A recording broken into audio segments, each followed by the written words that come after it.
Assalamualaikum warahmatullahi wabarakatuh.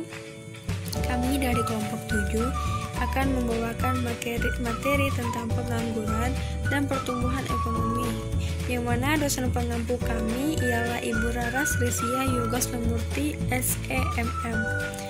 Baik, di sini kami terdapat 3 anggota, yang mana salah satunya saya sendiri, Triana Ramadhani Batubara, dan selanjutnya itu ada Laila Nur Fadila, dan yang terakhir Siti Amrina Hasibuan. Nah, di sini saya akan membahas pengertian pertumbuhan ekonomi dan teori apa saja yang terdapat dalam pertumbuhan ekonomi.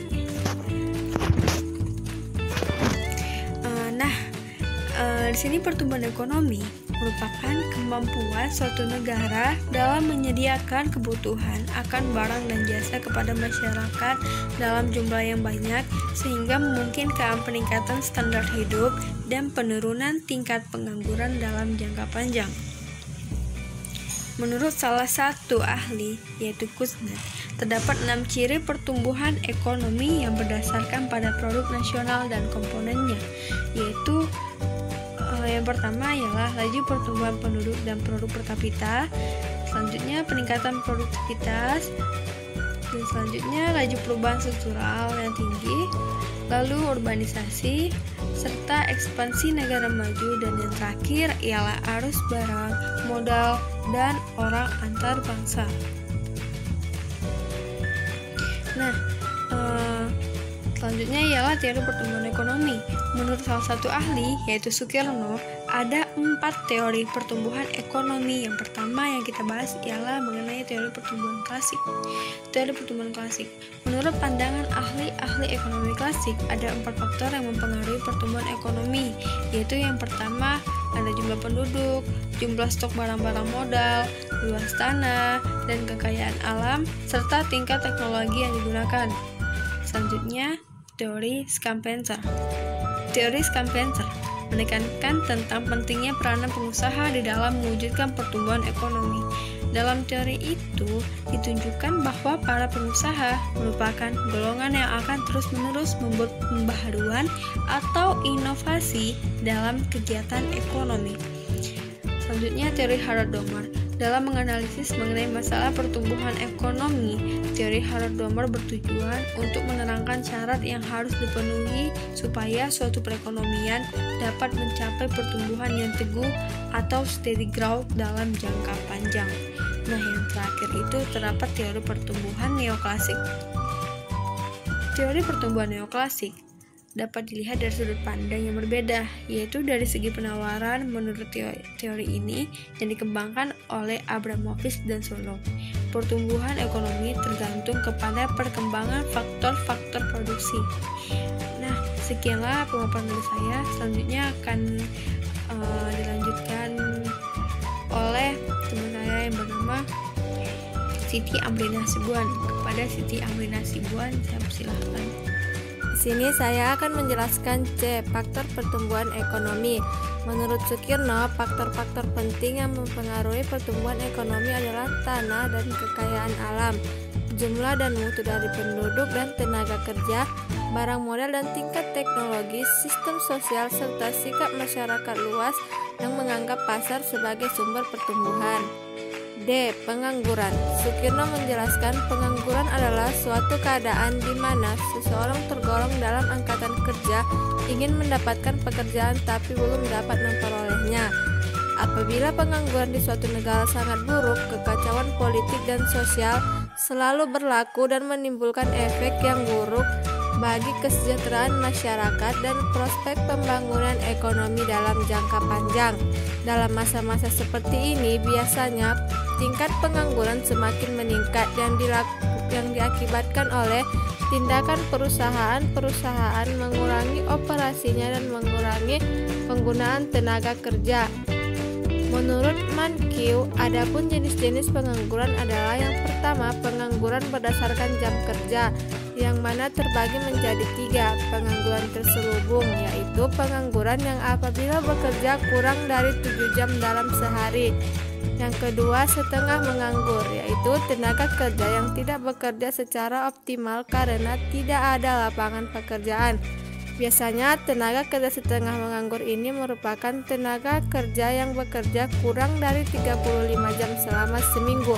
Yang ketiga, pengangguran terbuka adalah tenaga kerja yang sungguh-sungguh tidak mempunyai pekerjaan. Yang kedua, pengangguran berdasarkan penyebab terjadinya, yang mana terbagi menjadi 6. Yang pertama, pengangguran friksional adalah pengangguran karena pekerja menunggu pekerjaan yang lebih baik. Yang kedua, pengangguran struktural adalah pengangguran yang disebabkan oleh penganggur yang mencari lapangan pekerjaan tidak mampu memenuhi persyaratan yang ditentukan oleh pembuka lapangan pekerjaan. Yang ketiga, pengangguran teknologi adalah pengangguran yang disebabkan perkembangan atau pergantian teknologi. Perubahan ini dapat menyebabkan pekerja harus diganti untuk bisa menggunakan teknologi yang diterapkan. Yang keempat, pengangguran siklikal adalah pengangguran yang disebabkan kemunduran ekonomi yang menyebabkan perusahaan tidak mampu menampung semua pekerja yang ada. Yang kelima, pengangguran musiman adalah pengangguran akibat siklus ekonomi yang berfluktuasi, umumnya terjadi pada bidang pertanian dan perikanan seperti nelayan. Yang keenam, pengangguran total adalah pengangguran yang benar-benar tidak mendapat pekerjaan karena tidak adanya lapangan kerja atau tidak adanya peluang untuk menciptakan lapangan pekerjaan. Demikian dari saya. Selanjutnya, bagian E akan dijelaskan oleh Saudari Laila Nurfadila. Di sini saya akan membahas mengenai dampak pengangguran. Dampak pengangguran ini terbagi atas 3. Yang pertama, pengangguran menyebabkan masyarakat tidak dapat meminimumkan tingkat kesejahteraan yang mungkin dicapainya. Pengangguran menyebabkan output aktual yang dicapai lebih rendah atau di bawah output potensial. Dengan keadaan ini, berarti tingkat kemakmuran masyarakat yang dicapai adalah lebih rendah dari tingkat yang akan dicapainya. Yang kedua, pengangguran menyebabkan pendapatan pajak pemerintah berkurang. Pengangguran yang disebabkan oleh rendahnya tingkat kegiatan ekonomi, maka gilirannya akan menyebabkan pendapatan pajak yang diperoleh pemerintah akan menjadi sedikit. Dengan begitu, tingkat pengangguran yang tinggi akan mengurangi kemampuan pemerintah dalam menjalankan berbagai kegiatan pembangunan. Yang ketiga, pengangguran yang tinggi akan menghambat, dalam arti tidak dapat menggalakkan pertumbuhan ekonomi. Dengan keadaan seperti ini, jelas bahwa pengangguran tidak akan mendorong perusahaan untuk melakukan investasi di masa yang akan datang. Selanjutnya, kebijakan pemerintah terhadap pengangguran. Solusi masalah pengangguran di Indonesia dapat dilihat dari 2 kebijakan. Kebijakan yang pertama yaitu kebijakan mikro atau khusus, dan yang kedua adalah kebijakan makro. Yang pertama kita akan membahas kebijakan mikro. Pertama, pengembangan mindset dan wawasan penganggur. Yang kedua, segera melakukan pengembangan kawasan-kawasan, khususnya itu di daerah yang tertinggal dan terpencil, sebagai prioritas dengan membangun fasilitas transportasi dan komunikasi. Yang ketiga, segera harus disempurnakan kurikulum dan sistem pendidikan nasional atau dikenal dengan Sisdiknas. Sistem pendidikan dan kurikulum sangat menentukan kualitas pendidikan. Yang keempat, segera mengembangkan potensi kelautan kita. Yang kelima, upayakan untuk mencegah perselisihan hubungan industrial dan pemutusan hubungan kerja. Yang keenam, segera menyederhanakan perizinan karena masa sekarang ini terlalu banyak perizinan yang menghambat investasi, baik penanaman modal asing, penanaman modal dalam negeri, dan investasi masyarakat secara perorangan maupun berkelompok. Kebijakan yang kedua yaitu kebijakan makro. Kebijakan makro ini tentang solusi masalah penganggurannya itu mengenai moneter, seperti jumlah uang yang beredar, tingkat suku bunga, inflasi, dan nilai tukar yang melibatkan Bank Indonesia atau Bank Sentral, Fiskal atau Departemen Keuangan, dan lainnya. Baiklah, mungkin ini saja yang dapat kami sampaikan. Semoga ilmu yang kami berikan ini dapat bermanfaat.